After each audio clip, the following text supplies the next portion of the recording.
three agencies which, through their hard work, help to make the island more attractive to visitors. As Lisa Broom tells us now, it was at the latest reception at his official residence for return visitors to this island. Several entities are involved in ensuring that the critical tourism product is the best it can be. And Prime Minister Fando Stewart says the newly formed Barbados Tourism Marketing Inc., as well as the Barbados Tourism Product Authority, are among them. He says the Royal Barbados Police Force is another one of those essential agencies. I know that the force maintains a regular connection with the tourism actors in Barbados, ensuring that, like a sensitive seismograph, the force registers all of those changes, all of those fluctuations taking place in the tourist community, and making sure that it responds creatively and decisively to those changes. So they're a very important part of our outfit. These receptions, hosted at Ilara Court, are to honor people who have recorded multiple visits to the island. Some, on this occasion, have been to the island as many as 50 times. The Prime Minister told the visitors that while Barbadians do not have control over world challenges like oil prices or terrorism, they have determined to be the best hosts. I am usually refreshed, if not flattered, when you, by your overwhelming testimonies, say to me that your reason for coming to Barbados as often as you do has everything to do not only with our social and physical landscape, but has very much to do with the warmth and the charm of our people. Prime Minister Stewart says politeness, hard work, discipline and being warm to those who visit the island are still hallmark values among Barbadians. Lisa Broom, CBC News. Prime Minister Stewart will be the featured speaker at the DLP's luncheon tomorrow at the party's headquarters at George Street. He will speak on a wide range of issues. His address will begin at 1 in the afternoon. The Bar Association of Barbados has described the new Supreme Court complex at White Park Road as being riddled with a series of health challenges. Bar Association President Tariq Khan says numerous issues have been documented since the building opened in 2009.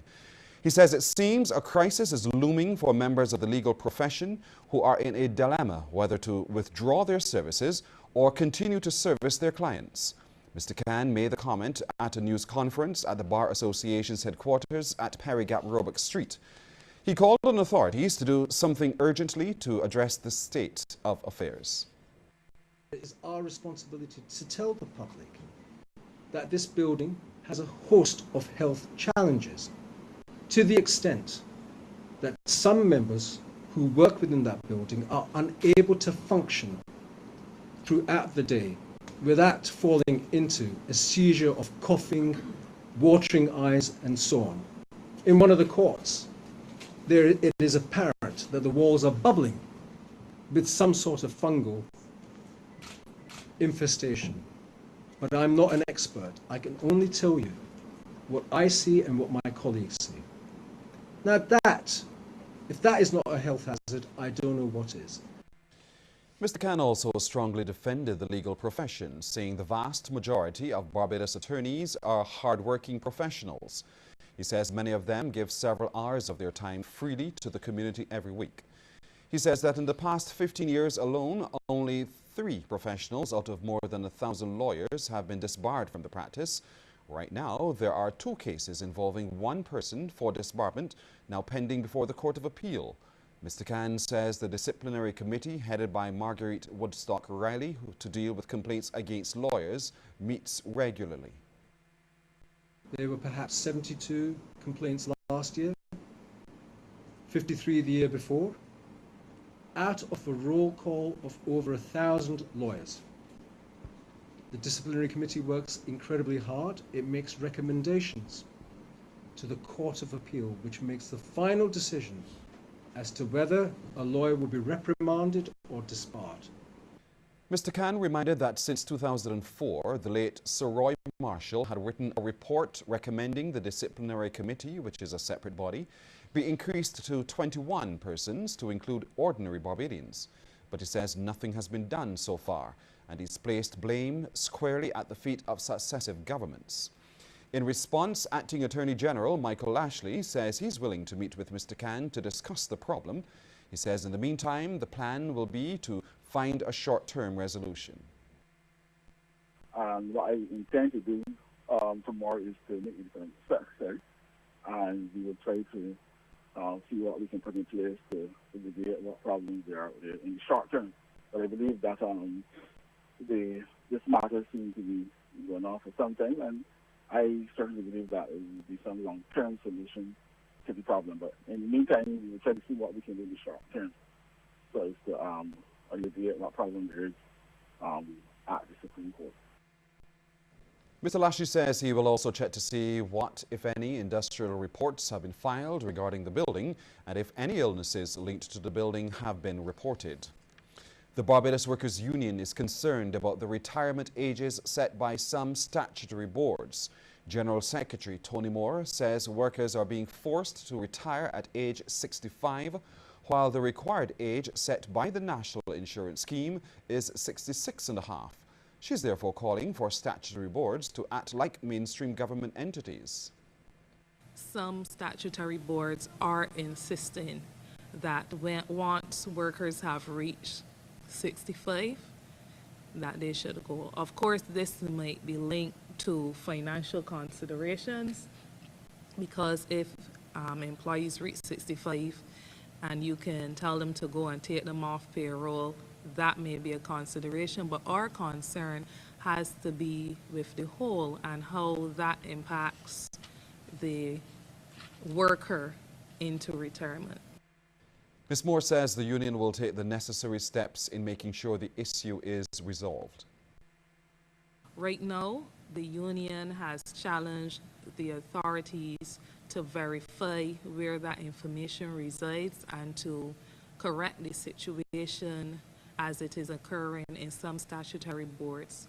What the union, while we are awaiting that information or verification from civil service, NAS and other areas, what the union will do is what we have always done and make sure we make the appropriate lobbies and proposals where those proposals should be made to ensure the situation is corrected. A close call for 2 employees of Melnies and pedestrians after a driver apparently lost control on a turn, slamming into one of the store's show windows. The 2 escaped injury and managed to make it to safety following the impact. They, however, say they were left shaken up and terrified.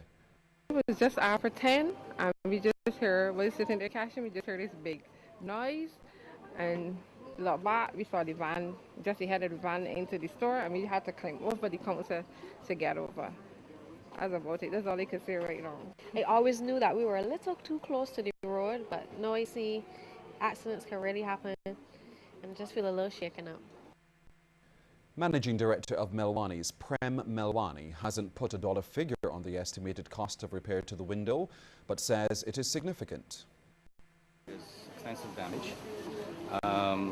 My first goal is to secure the place and then sort things out. Yes. What my customers should be aware of, that I have 2 entrances. One will probably be inaccessible. There's another entrance available so that they can come in. Mr. Melwani says this is not the first time with the store's existence that a vehicle had run into it. This area has had a few lost control cars in the past. Maybe this is probably the 3rd time in 30 years. So it's not very rare, but it does happen. I mean, the nature of this intersection is such that the car doesn't make a turn. This is where it's going to end up. So. 23 years ago today, Barbados was gripped with the news that a Bajan helicopter had crashed following heavy rains in St. Thomas. 5 people were killed, 4 of them tourists, and Barbadian pilot Alan Heath, who was at the helm. Peter Thorne spoke to the patriarch of that family, Charlie, who 2 decades ago on from the fateful day.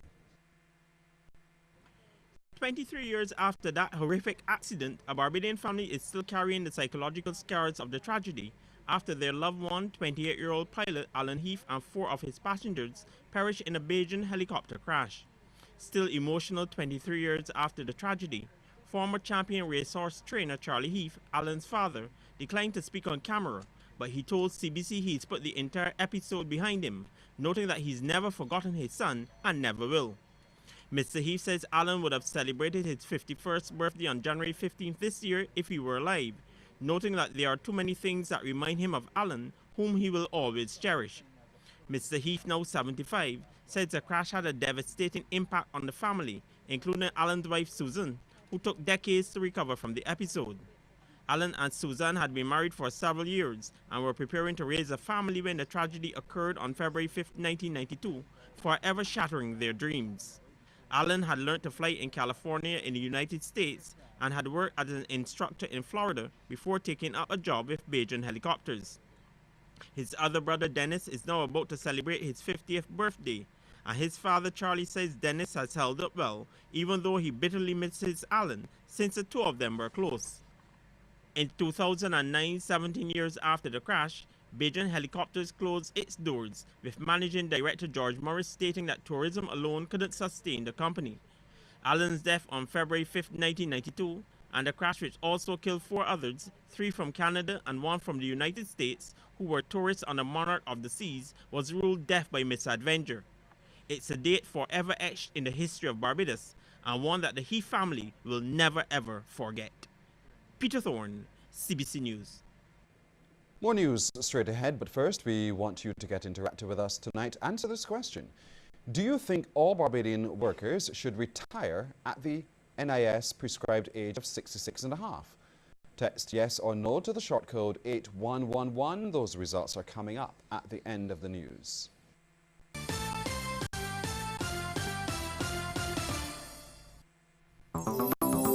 Dear Clark, I've made a fascinating discovery. The institutional water cooler. Its gravitational pull sucks people from their workstations at the busiest times of day to stand around it and chat about emerging global trends like, will pink be in fashion next season? Meanwhile, the world slows to a stop as it waits in line to be served. I don't see that trend at Globe Finance. Globe Finance. Think outside the bank. When it comes to their financial service, slow is out, swift is in. Something fresh is here. Fresh Vitamins, the ultimate health food store, is here in Barbados. Visit today for the highest quality in sports nutrition, multivitamins, weight management, sexual well-being, herbal supplements, mineral supplements, gluten-free and organic foods, as well as your health and beauty needs. Visit Fresh Vitamins today. Join our discount club for even more savings with all your favorite brands at unbeatable prices. Visit any of our convenient locations near you today.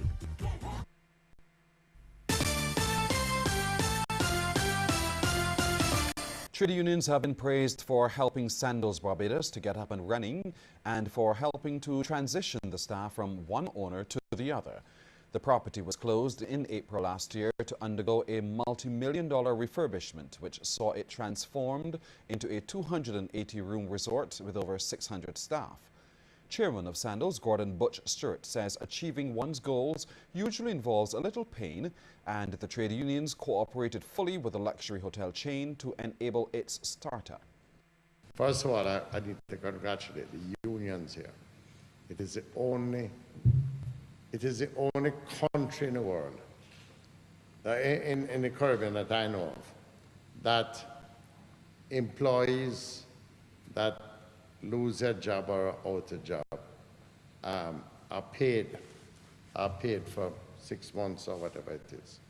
And from a union perspective, we engaged the union, told them what we wanted to do, how we wanted to do it, And I got to tell you, the kind of cooperation that we had from the union. Crane Beach has been named as the best Caribbean beach. It beat out Horseshoe Bay Beach in Bermuda for the 2015 title in the USA Today's 10 Best Readers' Choice Awards. Third place went to Aruba's Baby Beach. Another local beach, Bathsheba, secured 8th position in the top 10 best Caribbean beaches. The Heart and Stroke Foundation wants Barbados painted red for the rest of this month. Well, not literally, of course, but the foundation is asking that people wear red to work tomorrow and join in its Red Lunchbot effort. Chief Executive Officer Gina Pitts says it's all part of the foundation's Go Red for Women campaign. The aim is to raise awareness about cardiovascular disease in women.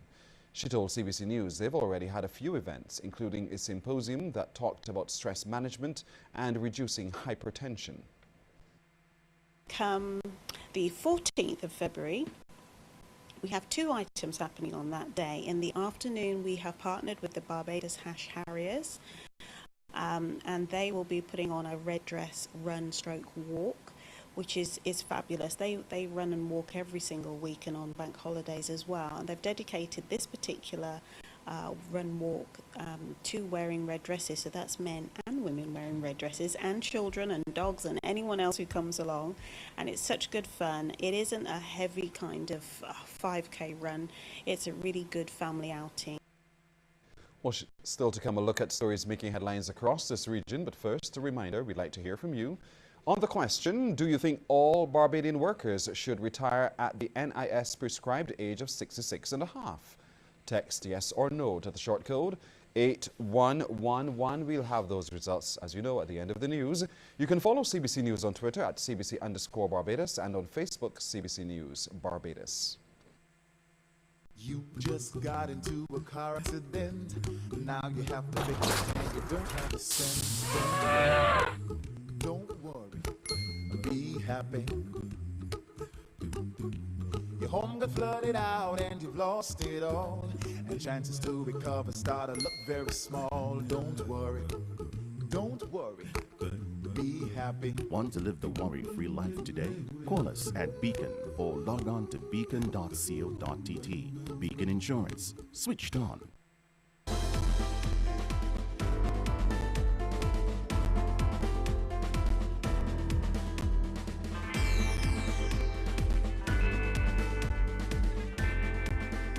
Love can withstand any test, but you know this. Because before it's tested, it could be anything. It could be infatuation, it could be intense like, it could even be a fling. But when it's tested, then you know it's the real thing. Love, Poetry and Song, a Barbados Government Information Service charity concert designed to raise funds for the HIV Food Bank. Saturday, February 14th at Charles Fort, Hilton Barbados Resort.